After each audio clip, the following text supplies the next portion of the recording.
salaamaaleykum wa rahmatullahi taala wa barakaatuhu mbokku Chamch TV mbokku àdduna bi waaye tamit rawatina mbokku Sénégal ñu ngi leen di nuyu ñu ngi leen di ziar di balu àq bu baax a baax di leen bal àq di ñaan borom bi yàlla subhanahu wa taala boole ñu bal yàlla gën a guddal fan yi gën a wéral cër yi taxawuñu te sàmmuñu ci zahir ak baatin di ñëwaat rek comme d'habitude ni ñu koy faral di defee taxaw seetlu ci lenn loo xamante ni xew-xew lay doon yuy am ci réew mi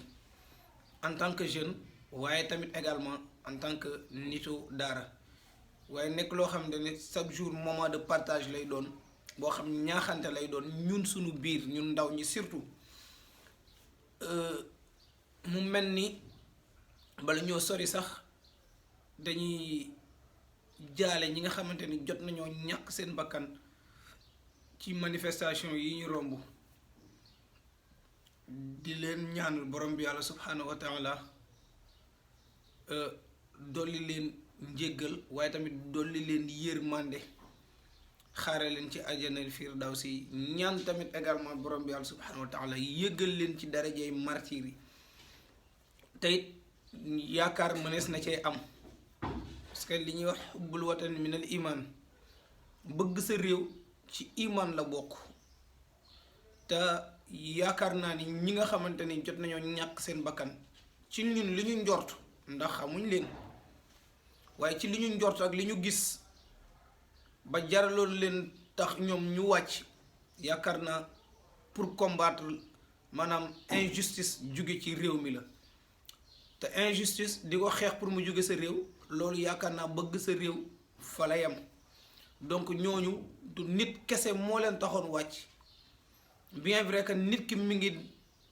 maanaam mbir mi ngi tàmbalee ci tooñ gi ñu tooñub nit waaye bu yemoon ca nit kooku kese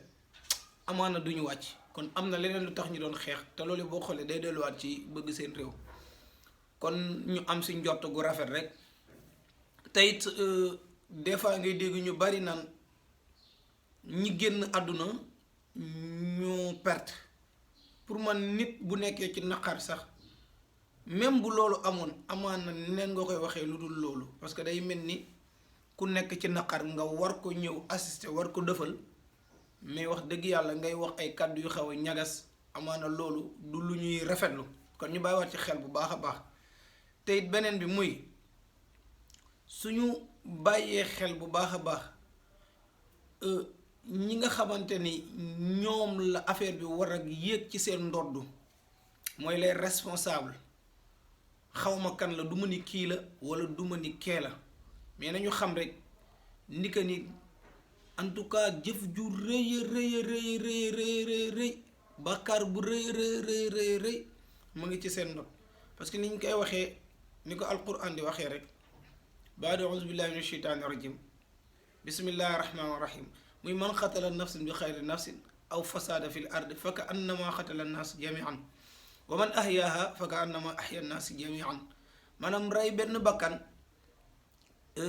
boo xamante ni danga maanaam nga rey bakkan benn rek mi ngi mel ni nga rey àdduna bi yépp rey benn bakkan mi ngi mel ni nga rey àdduna bi yépp te am na tamit feneen fu man qatala mu'minan mutaammidan fa jazaahu jahannama maanaam ñu ne nga rey benn bakkan bu gëm benn rek yow moom la gars yi di wax lu mu bon da nga séjourné safara léegi nag bu dee koo xamante ne ku rey benn bakkan da nga séjourné safara léegi ki rey ay bakkan moom yaakaar naa waxeesu ko kon ne nit ñi bàyyiwaat xel bu baax a baax muy ci côté état bi muy si côté tamit population bi parce que ay mbir yu xaw a doy waar la détails yoo xamante ne mën nañ ko négliger ba ëllëg sunu kanamu sunu borom ñu am ci mbetteel lool yàlla nañ si yàlla musal beneen bi tey fi may gën a waxee muy ñun jeunes yi nañuy bàyyi xel bu baax a baax tey man bokkuma si ñi nga xamante ni dañuy nëbbatu des fois nga wax kii ni la yow da nga for ak Sonko effectivement man nëbbuma ko man Pastef la à 100%. nekkuma ci sax benn sympathisant mais militant sax laa ci mais su may wax damay wax sama aqulahi taala su may wax tamit damay wax li nga xamante ni sama xalaat fa la toll imposé wu ma kenn li may wax pour mu gëm ko mais dinaa indi benn analyse jéem a fexe mu nekk benn analyse bu objectif ku ko dégg bu dee dëgg la di nga xam bu dee du dëgg it di nga xam nga jubbante ma ci ñu waxtaan ci forcé wuñ kenn ci lenn. donc man aw ma nëbbu ci côté boobu wax dëgg yàlla aw ma benn nëbbu ci côté boobu ñu bàyyi xel bu baax a baax ñun surtout jeunesse ni ñun dañu war a convaincre parce que tey dañu ñëw ba gis nit koo xamante ni dañu ne kii moo ñu doy politique yàgg na am ñun sóobu wuñ ci politique yàgg nañu gis homme politique bàyyi wuñ ko xel ndax lan dañoo jàppoon ni naam politique bonul waaye nañ ko doon defee moo bon parce que ñaar dafa am mbir mu bon ak jëfin wu bon donc politique muy mbir mi moom bonul waaye jëfin bañ ko daan jëfee moo bon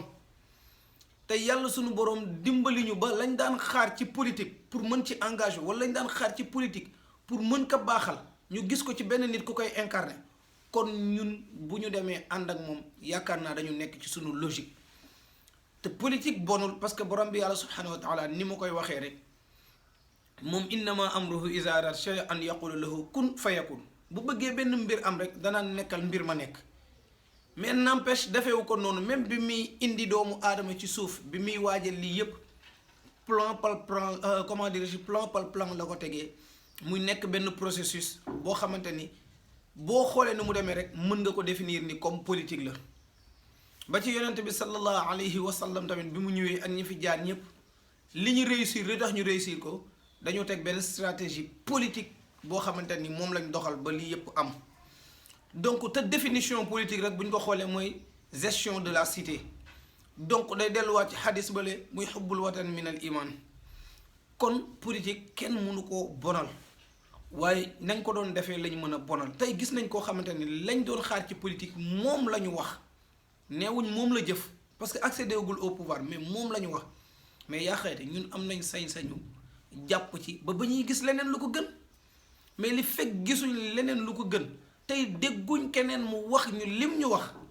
dëgg yàlla buñ ko jàppee dañoo nekk ci sunu logique léegi ñun ndaw ñi yaakaar naa ni boo jëlee 80% de la jeunesse ñépp Ousmane Sonko moo nekk ci seen bopp moo nekk ci seen xol te mu nekk jeunesse bu consciente parce que nekkuñ ni dañoo far pour parparloo déedéet dafa wax lu dugg ci seen nopp ñu adhéré ci donc ñun suñu cible nekkatul beneen 20% bi nga xamante ni moo ci des ci ndaw ñi ñooñu noonu ñoo la gën a xam lay dëgg mais des intérêts plutôt personnels moo tax ñoom ñu rangé wu ci beneen côté bon ci sama yaakaar maa ngi nangu nag ku nekk maanaam sa gis-gis dama la xëy nangul mais li ci ëpp parce que am nañ ci ay xarit mais boo toogee nga waxtaan ak ñoom dañ lay nangul li ngay wax de A à Z ni la jarul ngay sori li ngay wax yëpp xam nañ ko comprendre nañ ko mais nag vraiment ñun lii ak lii moo tax ñu ànd fële nga xam ni donc intérêt personnel moo tax ñoom ñuy wax léegi nag bu leen intérêt personnel ñoom jaralee loolu wax dëgg yàlla mënoo ci lu bari ñun ñi ñu war a convaincre dëgg mooy sunuy parents yi ñi ñu war a convaincre dëgg mooy mag ñi ñu war a convaincre dëgg mooy kilifa yi parce que ñun information bi ñu am ñoom amaana ñoom amuñ ko ñun information bi c'est-à-dire que ñun ni ñu koy réceptionné ñoom amaana duñ ko réceptionné noonu ba pare te ñoom kilifa yi dafa am lu jiitu si ñoom maanaam ci sunu leader dafa am loo xamante ne jiital nañ ko ci ñoom ba pare muy lan gëmloo nañ leen ni carrément que yi fi jot a am yëpp ay salafiste la naam salafiste du dara maanaam yooyu yëpp xeetu yàq la goo xamante ne amaana suñuy kilifa yi comprendre luñ ko bu baax a baax des fois da leen di ragalloo rebelle la def na nii def na naa ci loolu noonu nag ñu jël wax leen ko ba pare ba mu dugg ci seen bopp ñoom dañu fas yéene indi ay argument yu wan suñu kilifa yi nii liñ leen di wax nii effectivement loolu moo am léegi argument yi mooy lan déjà xoolal ñu mu àndal ñëpp dañu xaw a ñàkk teggin ñu àndal ñëpp dañu agressif boo waxee dañ lay saaga respecté wuñ kilifa diine respecté wuñ kilifa aada respecté wuñ ki nga xamante ni moom moo leen féete mag ñoom yooyu lañ leen indil comme argument léegi ñun tamit rikkuwaay nañu bàyyi xel ba ñu bañ a daanu ci seen piège yooyu daanu ci piège yi mooy lan am na côté boo xam muy commentaire yi nekk ci réseaux sociaux loolu ñun mënuñ si lu bari parce que man leer na ma ni à 100 bon en tout cas 60 ou 70% ñi nga xamante ni ñooy commenté jël ay photo Pastef wala Ousmane Sonko di ko def ba pare di saaga majeure partie bi laa lay wax duñu sax Ousmane Sonko dañ ko def juste pour rek wan effectivement ni ñii dañu insolent ñii dañu agressif ñii dañu yabaate ñii dañu xamadi ñoo koy def côté boobu nag pour ñu contrôler ko du yomb lenn rek lañ si mën mooy autant ñoom ñuy ut ay compte fictif autant ñoom ñuy commenter di saaga loolu ñun tamit patriotes yi nañuy di commenter chaque jour ci commentaire yoo xamante ni ku ko gis dina xam ni kat ñii commentaire yu responsable la ñuy commenter ñii tamit commentaire boo xamante ni vraiment ay xale yu ñu yar xale yu am yar yu am teggin la dañu koy jaral dina metti nag mais côté boobu loolu rek lañ ci mën a xeex bu dul loolu mënuñ si lu bari beneen côté bi mooy ñuy bañ di juum tamit ci kilifa diine yi xam nga mosoon naa fi wax ni ana sunu kilifa diine yi mais moment boobu yàggul neewuñu ñun la mais parce que ñun dañ ko yuuxu ñeneen ak ñeneen tamit yuuxu ko mais gis nañ kilifa diine yi génnoon nañ même bu fekkee dafa am ñu ñu yónni sax mais au moins loolu rassuré nañu mais ñuy dem di dem ba Cheikh Mountakha macha allah yal na yàlla gën a guddal fanam yàlla gën a wéral cëram bàyyi ko fi sàmm ko zahir ak baatin mu ñëw taxaw def déclaration def ci ay jéego képp kuy jullit ak kudul jullit ak foo mën a bokk yaa xam muy Tiwaawan wala nga bokk Kaolack wala nga bokk Njaasaan wala nga bokk Tuubaa ak foo mën a bokk ñépp ànd rafetlu ko ñépp ànd naw ko ñépp ànd ak xol bu féex ànd ceeg fierté ndax ñun suñu kilifa diine ñoom la ñuy safoo ñoom la ñuy ndamoo kon bu ñu toogee dégguñ leen woon rek dafa am nu mu doon def ci par rapport ak ñeneen ñi nga xam ne ñun di leen wax ak ñoom ci suuf ñu ñuy bëgg a gëmloo ni ñii seen taxawaay maanaam jariñul lu bari mais sortie bi mu génn dafa fay lu bari sortie bu mu génn dafa tooyal xol yu bari sortie bu mu génn dafa dëgëral loo xamante ni yàgg nañ ko wax ñun suñu guide religieux yi nii ay régulateur lañ waaye suñu guide religieux yi lépp loo xamante ni mooy coow wala nar a taal réew mi rek ñoom buñ si jugee wax rek incha allah day nekk jàngoro joo xamante ni saafaraam day feeñ kon ñu ngi koy ñaanal yal na yàlla gën ko dëgëral gën ko taxaw waaye avant sax moom muy génn ba ñu ñëwoon ni yónnee nañu ay ndaw ak yooyu rek waaye bu ñu daanu ci piège boobu bu ñu mer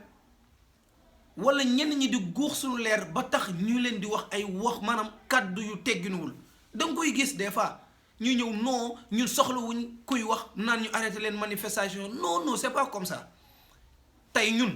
benn moment ñoo taxawoon di dal Macky Sall ak gouvernement am ñu ni ñoom respecté wuñ suñu kilifa yi parce que suñu kilifa yi ñaan nañ ko mais dégluwuñ leen faalewuñ leen te du ñun ñoo ko doon wax wala léegi nan lañ mën a retourner kilifa yi après ñëw wax ba ñu arrêté leen manifestation ñun non waruñ déglu kilifa yi nangam suñu manifestation ñun suñu droit la ñoo koy defal suñu bopp mais on peut pas vouloir une chose et son contraire même bu fekkee noonu lañ gisee nañ ci ànd ak xel ak dal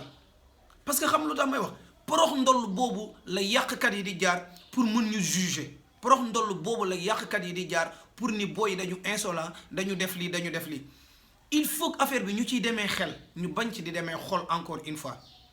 foog ñu ciy demee xel ñu bañ ci di demee xol parce que loolu rek moo ñu mën a yàqal bu dee ñun convaincre ci sunu discours leader dafay yomb parce que moo ñu ko liggéeyal ba pare bu dee également convaincre pour sunu parcours leader dafay yomb parce que daf ko liggéey ba pare